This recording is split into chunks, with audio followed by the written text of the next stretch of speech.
The Paul Leslie Hour, helping people tell their stories. And now, your host, Paul Leslie. Hey, it's me. Thank you, as always, for joining us here on the Paul Leslie Hour. Good to have you with us. If you want to support the mission of the Paul Leslie Hour, well, you can go right ahead and do so. Just go to patreon.com/the Paul Leslie Hour. Your help is most appreciated. So, today is a little different. Chaz McDonald is here, and we're going to be talking about the new ZZ Top documentary. It's out February 28th, 2020. It's called ZZ Top, that little old band from Texas. And for those of you who are going to get the DVD or are interested in finding out more, you got the main show, and then there's some bonus content on there. And if you've been asleep for the last 50 years, ZZ Top is a blues rock trio, absolutely unprecedented in American music. Been together for 50 years, one of the top 100 selling American artists or bands of all time. They've sold more than 50 million records. And this documentary, it tells the history of the band. You have up close and personal conversation with Billy Gibbons, Dusty Hill, Frank Beard.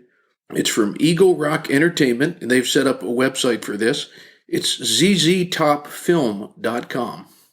So Chaz McDonald is going to be talking about the documentary with me. He's a blues and rock vocalist, instrumentalist. He's also a humorist, a storyteller comparable to none, a writer, a songwriter.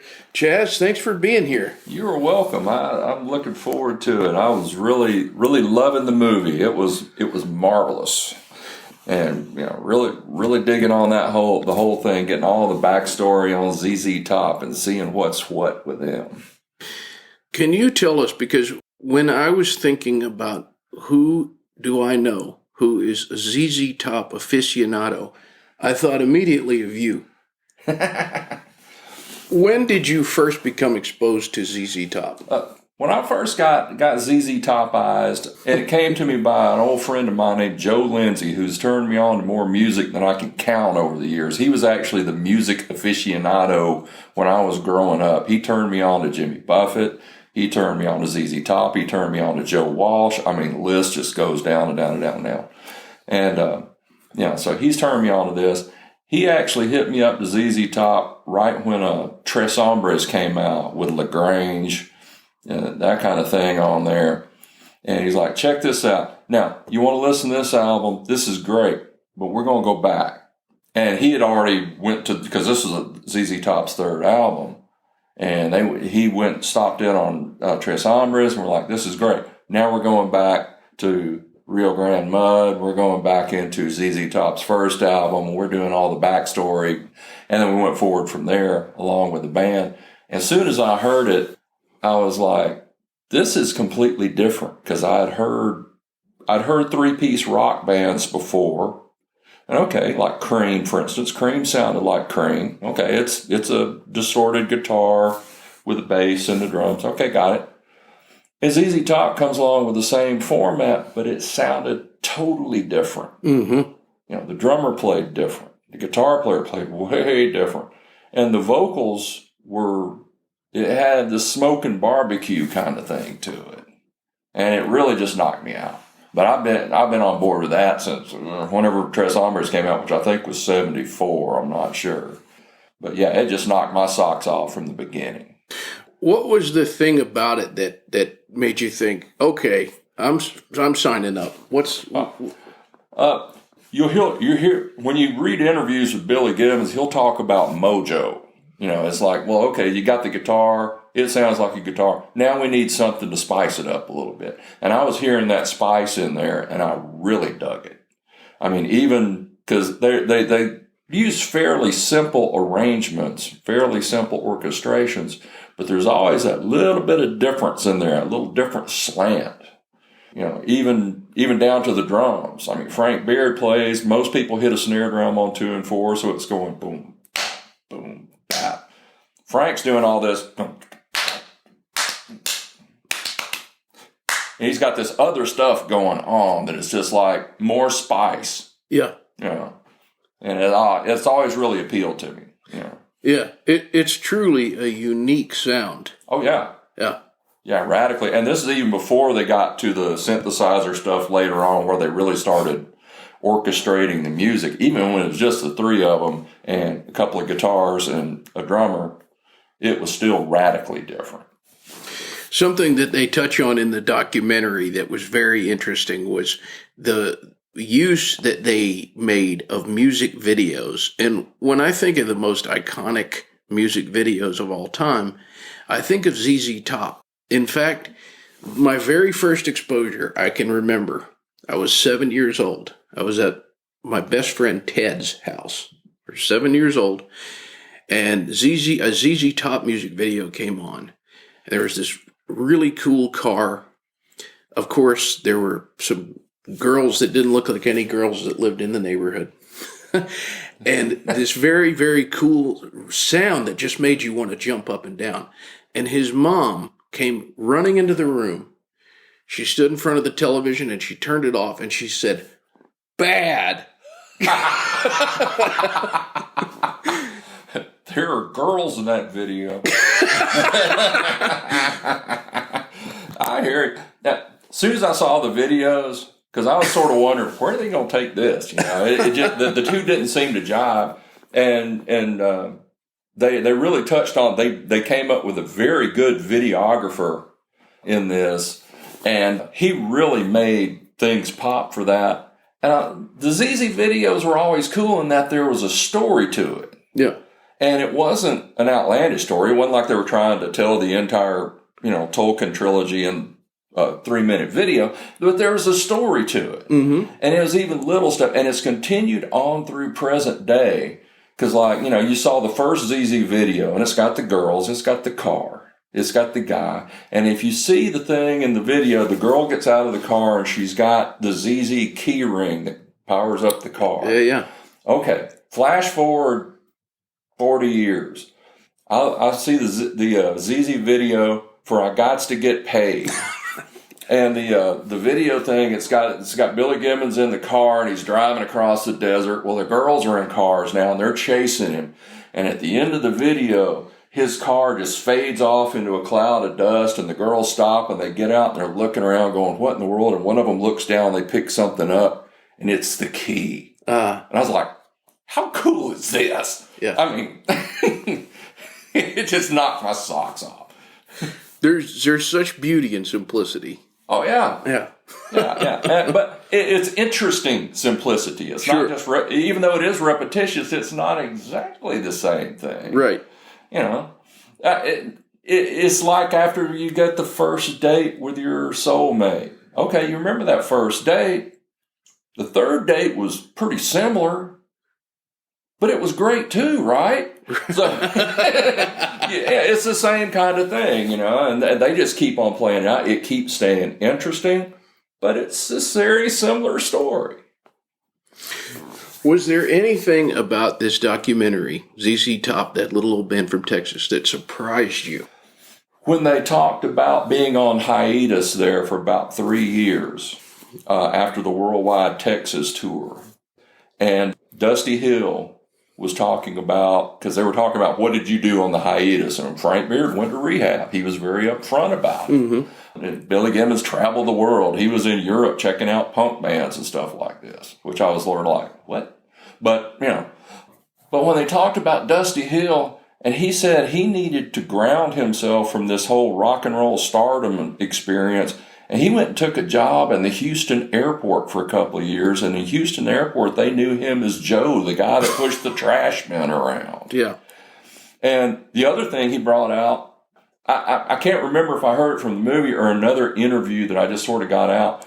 They've got concert footage in the movie of them, and at the time their uniform of choice was these dirty jumpsuits and various other accoutrements, but they're all three in these sort of grayed out, look like they've been rolling around the dirt jumpsuits. The one Dusty's wearing is actually his jumpsuit from the job. If you can catch a video, it says Joe on the pocket, and I was just, wow, this guy just went and took a job. Not even just a job, not a very great job. But that's how he grounded himself and maintain being a real person. And I was that really struck with me. I was like, that's amazing. I can dig it. Yeah. I remember back when Howard Stern was still on E, when he was on television, and they would try to do these like ambushes where they would ask a question that was embarrassing. And what I liked about ZZ Top is they thought it was funnier. All these celebrities were getting offended, but ZZ Top, you couldn't offend them. They were too down to earth. No. You weren't gonna ambush them either. This I know. Just from I can equate that to a Guitar Player magazine interview that I read with Dusty and Billy Gibbons. And Guitar Player gets very sophisticated, what exact size pick did you use, and what was your string gauges, and all this other really technical stuff. And it was going after that with Billy Gibbons, and he said they asked him what he plays with now, what kind of a pick. And he says, I play with a quarter. And it took the interviewer out, and he's like, okay, what? And he said, well, I used to play with a peso, which is true. This part's true. Now the rest of it, I don't know. But he said he used to play with a peso because the peso gave him all this good attack and all this. And at this point, he's completely sucked the interviewer in. And he says, but now I play with a quarter because it's heavier and it gives me so-and-so sound and all this other stuff. And the interviewer eventually came on, and he came back to it, and he says, what do you think about on stage while you're playing? He says, I think about if I have another quarter in case I happen to drop mine. And I was like, dude, you're not putting this past him. It's not going to work. Right. He's going to control this interview. And it just completely cracked me up. And that when you described the ambush video, I was like, no, this isn't going to work. Yeah. They're going to have fun with it. And, right. Yeah. Right. Yeah, I believe that the surprise interviewer, he asked them, would you guys ever consider using your beards to wipe in a pinch? And they thought it was funny. I bet. Even in the movie, one of the band guys, and I forget which band he was from, but he did a project with Billy Gibbons, and Billy hit a note on the guitar, and his beard flopped over it, and it hit the thing, and it chimed and made a harmonic. And they were all like, ooh, beard harmonics. The whole thing. Yeah, I'd love to see that video. I bet that's hilarious. Something about the documentary is they talk to some people other than the members of ZZ Top. Like, for example, the video starts off, I wasn't exactly expecting this, but Bob Thornton is giving his story about the ZZ Top experience. Yeah. Which he had some pretty good commentary, I thought. Billy Bob's got some musical background. He knows his stuff. I can see where he would fit right into that. I was surprised to see him, but as soon as he started talking, I was like, no, right guy, right spot. Yeah. And his description about meeting the band, because at the time he had known them through the videos, and so they were almost iconic cartoon characters to him. He described it as meeting Bugs Bunny in real life. Which at that point I was like, I've got to stop the video at this point because I've got to think about this. Because at first it struck me so weird, and after a while I was like, nah, I can see it. Yeah. Yeah, they've done a good job as a band in creating a mystique, not unlike Bob Dylan or Jimmy Buffett or any number of people. Yeah. And really, that's the way to go. You don't want to be artificial, and this is coming through me as artist kind of thing, but you don't want to be artificial, but at the same time, my methodology to mowing my grass isn't going to be very interesting to you.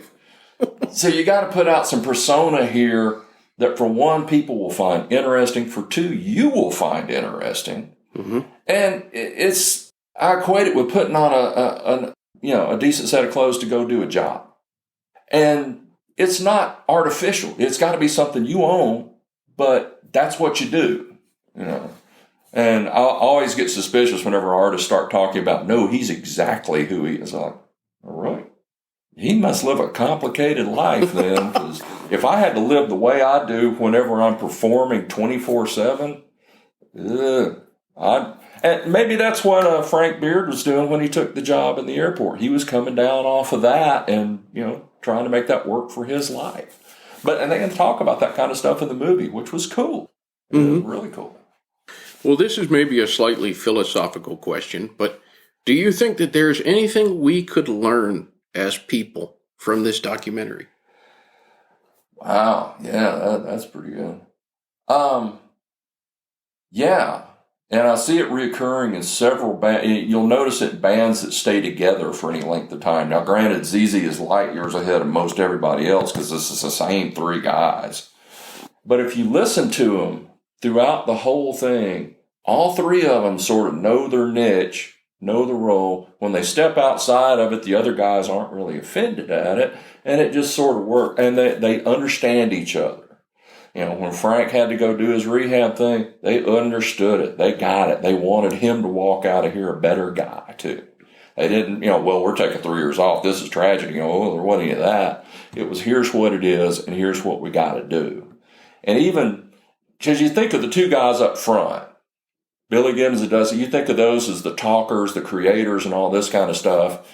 And there was a question put to him towards the end of the movie about, what else would you be doing other than in this band? And Frank Beard, the drummer, answers, I could never see myself wanting to go do anything other than this band, and I wouldn't ever want to be fired. And the other two guys just looked at each other and looked at him and went, there it is. There's no reason for us to comment. The drummer dude's got it, And they all know their little space, and they allow themselves the space. And it's really cool to watch that dynamic, because most people think of rock bands or blues bands or whatever as being very abrasive and fighting, And there's some of that too, I'm sure. That's not what they trot out. Mm-hmm. These guys get along. They realize their space, and it's a good lesson to learn. Realize other folks' space, let them have it. And hopefully they'll do the same for you. Nice.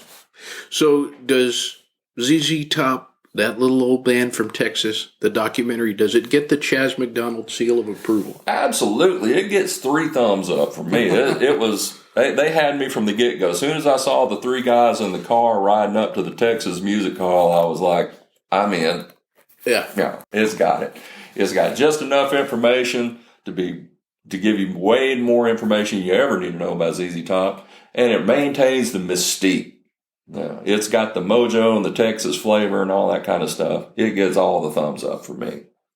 Well, if anyone wants to find out more, they have set up a website for that purpose. It's just zztopfilm.com, and it's ZZ Top, that little old band from Texas, from Eagle Rock Entertainment. Check it out, folks. Chaz, thank you very much for doing this. Thank you very much. And if you guys want to hear any more about me, stop on by Chaz McDonald Music on Facebook. You'll see where I'm at. We can maybe groove for you a little bit. If you're around North Georgia, that area, Atlanta, come on in. We'll hook up some barbecue for you. Nice.